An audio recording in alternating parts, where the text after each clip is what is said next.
J'avais un grand souci quand j'étais jeune chrétien.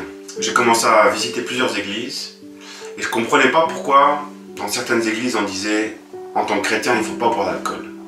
Et puis pour d'autres églises il n'y avait pas de souci. Certaines églises on loue Dieu assis, d'autres il faut vraiment être debout et lever les mains. Pour d'autres il faut manger comme ci, il faut se lever comme ça, il faut s'habiller comme ci. Et tout ça me dérangeait en fait.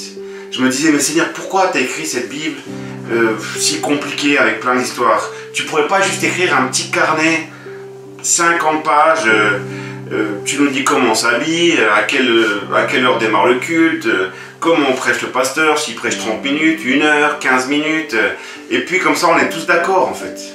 Pourquoi les choses sont pas plus claires dans la Bible? Et puis, j'ai compris que la Bible nous donne des principes très clairs.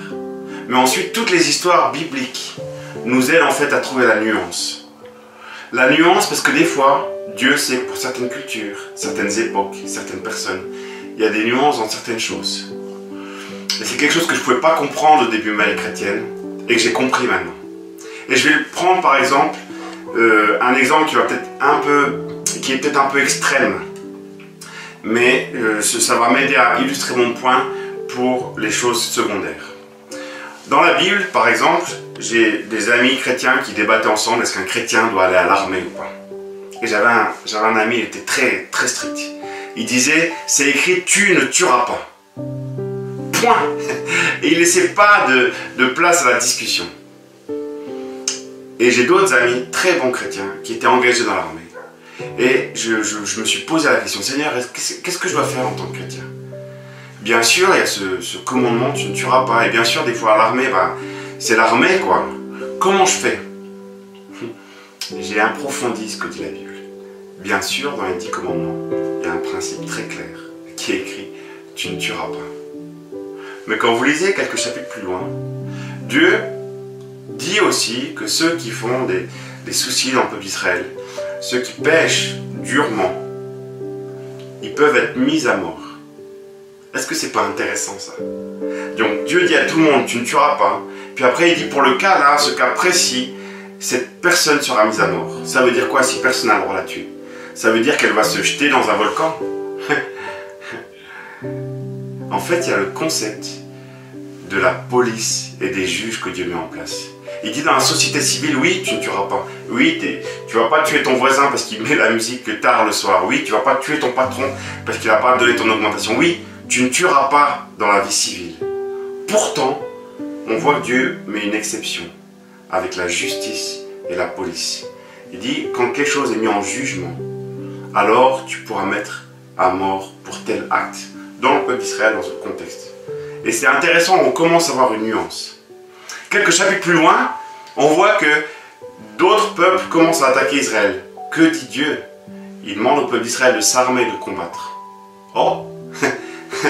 On connaît tous l'histoire de David et Goliath. Qu'a fait David? Il a tué Goliath.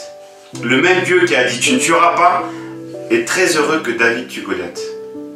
Dieu met en place l'armée. Dieu a mis en place la police, la justice et l'armée. Tu ne tueras pas dans la société civile.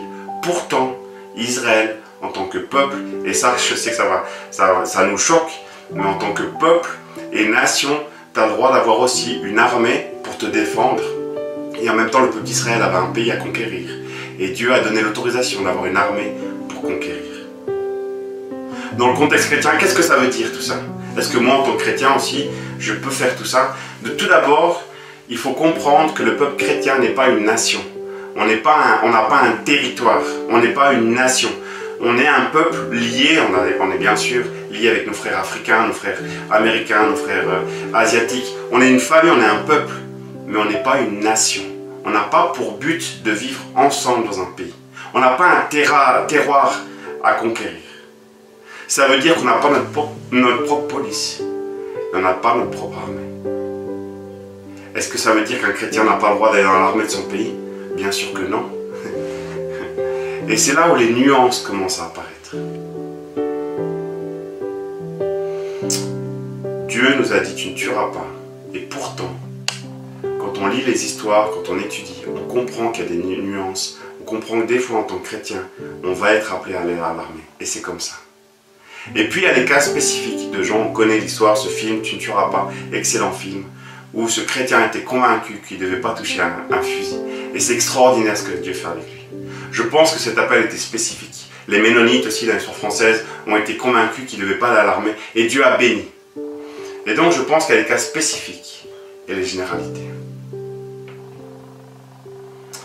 Je suis dans un pays où l'alcool fait des énormes ravages. Et donc les églises ont décidé de dire aux chrétiens, tu ne boiras pas. Est-ce que c'est un commandement biblique? Non. Est-ce que c'est un commandement au-dessus des autres? Non. Mais c'est une recommandation très forte que les églises ont faite, parce qu'elles ont vu ici les ravages qu'ont fait l'alcool. Et je pense que les églises ont eu raison de le faire, je pense que c'était inspiré par Dieu. Par contre, dans un autre contexte, les chrétiens boivent, et ce n'est pas un souci, parce que dans leur contexte, ça n'affecte pas leur foi. Je vais finir par dire ce verset de Romains 14, de 1 à 5. Faites accueil à celui qui est faible dans la foi, et ne discutez pas sur les opinions, c'est intéressant. Tel croit pouvoir manger de tout, tel autre qui est faible ne mange que des légumes. Que celui qui mange ne méprise point celui qui ne mange pas, et que celui qui ne mange pas ne juge point celui qui mange, car Dieu l'a accueilli. Qui es-tu, toi qui juges un serviteur d'autrui? En fait, le conseil que je voulais vous dire, c'est que Dieu donne des principes très forts et assez larges. Et puis pour chacun, on a des convictions différentes. J'ai appris que Dieu permet ces différentes et nous demande de ne pas juger trop vite sur les ajustements des autres chrétiens. Alors que Dieu nous aide chacun à vivre conformément à ce que nous croyons être bon pour nous et à ne pas juger trop vite nos frères qui ont la même foi. Mais peut-être des agissements un tout petit peu différents. Que Dieu vous bénisse.